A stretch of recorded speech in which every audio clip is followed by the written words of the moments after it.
what's happening in HSM, Pastor Tim, we are starting a brand new series, as you can see, called Bad Blood. And here's what it's all about. This is about relationships. It's about learning to working through difficulties in relationships. But here's the premise. I want us to focus on like what role we play in these relationships versus what other people may be or may not be at blame for. So this series is called Bad Blood. And so let's jump in. There was a moment in my life where I had someone who would always critique me, would always, hey, this is wrong, that's wrong. No matter how great a job I did, no matter how well things were going, they seemed to go out of their way to pick apart and blame me for everything that was going wrong and never really taking responsibility for themselves. It got extremely frustrating. All the time I dealt with it. And there are just going to be people in your life who are haters. They are literally going to be haters. And we have got to learn how to navigate that. Like even it moves into like being siblings. Some of you probably have brothers or sisters. And even in those relationships, it moves into the family. I think of my own two sons. Now, I'm not going to divulge a lot of information on this. I don't want to embarrass them, but even with my sons, there is a fair amount of, well, that's not fair. They're getting this or they get that, or why'd you let them do this and I can't do that? And they're always like comparing. They're always trying to look at one another and figure out like what's fair, what's not. And it just is, it's just a bad place to be, because when we get into that type of thing, when we look at our siblings or others and we start to compare, that usually will lead to us somewhere inside of us, some kind of our sin nature takes over, and that can boil to the surface and we respond in sin. We respond in a way that's not healthy or God intended in the first place. It's even all the way back. You could trace this all the way back through the Old New Testament, all the way back to the Old Testament, to the very first set of siblings, brothers. You can trace it back. There's a story of two brothers. One was Cain and one was Abel. And you can see that this rivalry starts to happen from the very beginning. So let me read to you the very first sibling rivalry that happened between Cain and Abel. You can find it in Genesis chapter 4. And it says this: when they grew up, Abel became a shepherd, one brother, Abel, while Cain, which is the other brother, cultivated the ground. When it was time for the harvest, Cain presented some of his crops as a gift to the Lord. Abel also brought a gift to the Lord, the best portions of the firstborn lambs from his flock. The Lord accepted Abel and his gift, but he did not accept Cain and his gift. This made Cain very, very angry, and he looked dejected. Now, Cain, he was the firstborn. Everything in that time and culture was about the firstborn son. The secondborn son really wasn't at the forefront or the focus of what families are about. And these two brothers grew up in that Cain was always the oldest. He had the right to the inheritance of the family, where Abel did not. And they grew up in this, and instinctively, this rivalry came. Another thing we see instinctively is that they both instinctively knew to go worship God. Both of them were meeting in a certain place at a certain time to offer up their offerings to Cain, or to God rather. So they instinctively knew, one, to worship, and they also knew what God required and wanted from them in those worship times, in those offerings. So we know that as humans, gifts are way better expression, right? When they're out of appreciation and they're out of gratitude and excitement. And what these two brothers wanted to do for the Lord, they wanted to give their gifts. But the question is why did God accept Abel's gift and not accept Cain's gift? Why did God favor one over the other? You see, Abel gave his very best, his firstborn, these little lambs. Now, he gave out of his firstborn. He didn't give out of his leftovers. He gave his firstborn, his pure white lambs, the best of everything. And then there's Abel, and some say when he gave these grains, it was actually probably out of his leftovers, what was left. It's like this. You and I both get $1,000 check at the beginning of the month. And you decide, hey, as soon as I get that $1,000, I'm going to take a percentage of that right off the top and I'm going to give it to God. God, this is yours. I'm going to take it off the top and I'm going to trust that you will still supply my needs with what I have left, but I'm giving to you first. Now, I get that same $1,000 check, and here's what I do.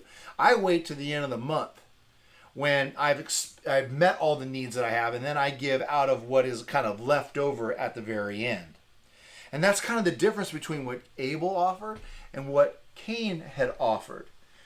But Cain gave out of his leftovers, where Abel gave out of his first gift, the large amount. So which is the greater gift? Giving first out of the abundance? Like, hey, I'm going to trust God, or giving, here's what's left over. You decide. What would that be like if you got a gift from someone?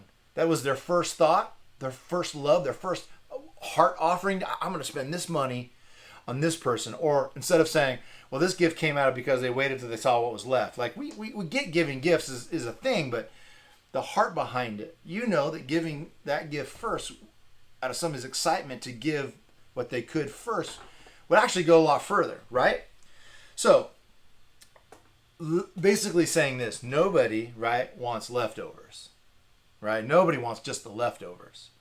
And so it is. So we pick it up in Genesis chapter 4. It says this, "Why are you so angry?" the Lord asked Cain. "Why do you look so dejected?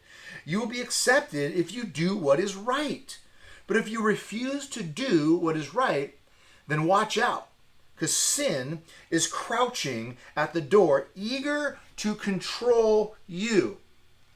But you must subdue it, and you be its master."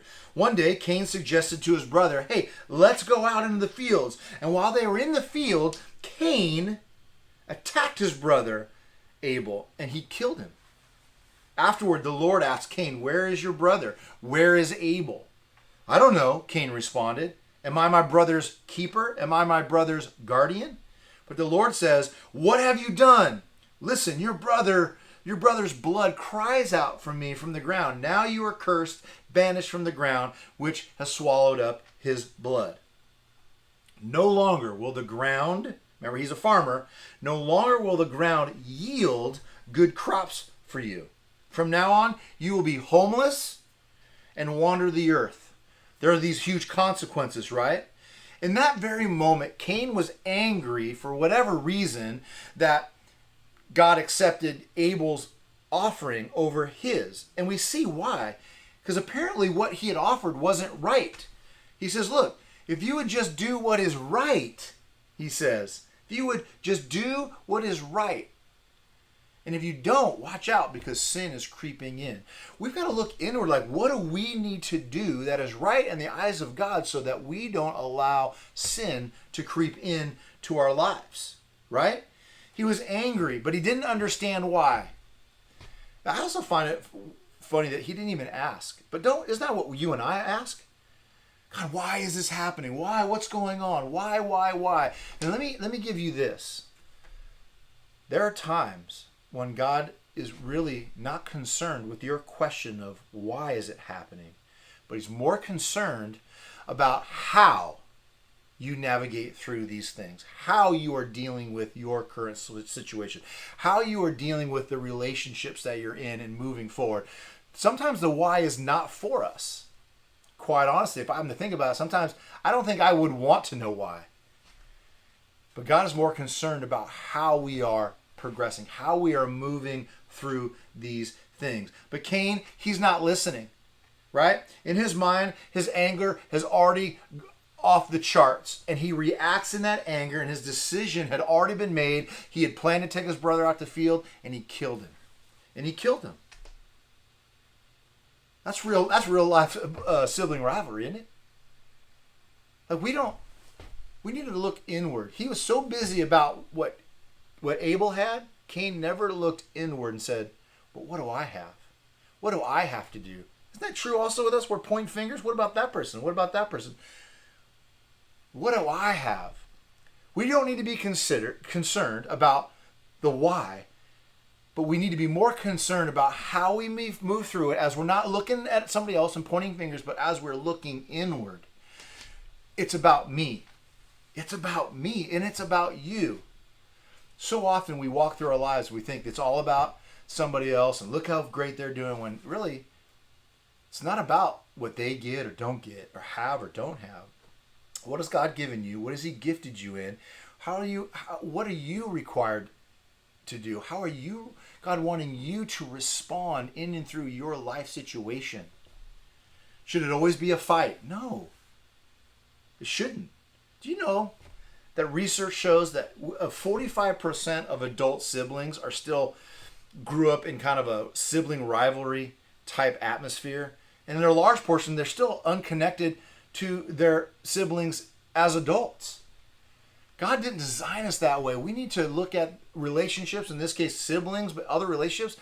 Like, how can we be connected to one another? How can we honor one another? And a lot of times honoring somebody else means that we need to set our pride aside and we need to look inward and say, how can I respond in love? And how can I respond in honor?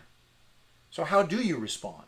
Let me read to you out of 1 John chapter 3. It says this is the message you have heard from the beginning. We should love one another. We must not be like Cain, who belonged to the evil one and killed his brother. And why did he kill him? Because Cain had been doing what was evil, and his brother had been doing what is righteous.